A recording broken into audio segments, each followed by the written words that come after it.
नमस्कार मित्रांनो, स्वागत आहे तुमचं डेझी व्लॉग या यूट्यूब चॅनलवर नवीन असाल तर चॅनलला नक्की सबस्क्राईब करा आणि व्हिडिओला लाईक करा. तर चला सुरुवात करूया आजच्या मिनी व्लॉगला. तर आज होती गौरीची हळदी कुंकू व रघूचं बोरनानाचा कार्यक्रम.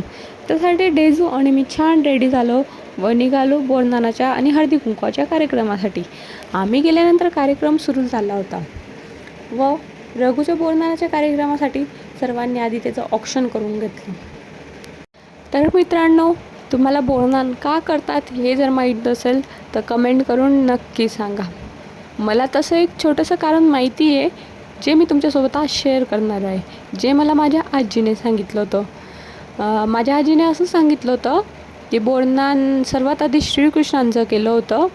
एक कर्ण नावाचा राक्षस होता, त्याच्या वाईट दृष्टी आणि वाईट विचारांपासनं मुलांचा बचाव व्हावा म्हणून हे बोरनान केलं जातं असं मी ऐकलं होतं. त्यानंतर मुलांवर मुरमुरे, बोरं, गाजर, चॉकलेट्स यांचा वर्षाव करतात आणि तो वर्षाव झाल्यानंतर जे बाकी जमलेले मुलं असतात ते वेचून खातात. मुलांना खालून वेचून खाण्याची सवय असते म्हणून असं केलं जातं असं मी ऐकलं आहे.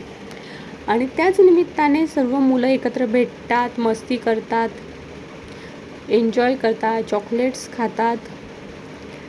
तर असा होता रघूचा बोरनानाचा कार्यक्रम. त्यानंतर हळदी कुंकू झाला.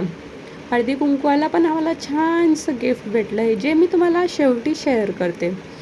तर तिकडं बघा साऊ किती छान बसली आहे व खाली डेझूही चॉकलेट्स एन्जॉय करते. छानपैकी ती बघते हे काय चाललं आहे, ती पण पहिल्यांदाच बघत होती आणि छान चॉकलेट खाते. त्यानंतर डेझू आणि साऊची मस्ती सुरू होती, फायटिंग सुरू होती. खूप मस्ती करतात दोघं भेटले की डोक्याला वैताग आणतात. त्यानंतर आम्ही आमचं मसाले दूध एन्जॉय केलं. आम्ही निघालो घरी आल्यानंतर डेझू डोर नॉक करत होती व सर्वांना आवाज देत होती, आम्ही आलो, मम्मा आणि मी आली. धन्यवाद मित्रांनो. असा होता माझा आजचा मिनी व्लॉग. तर कमेंट करून नक्की सांगा मिनी व्लॉग कसा वाटला. थँक्यू.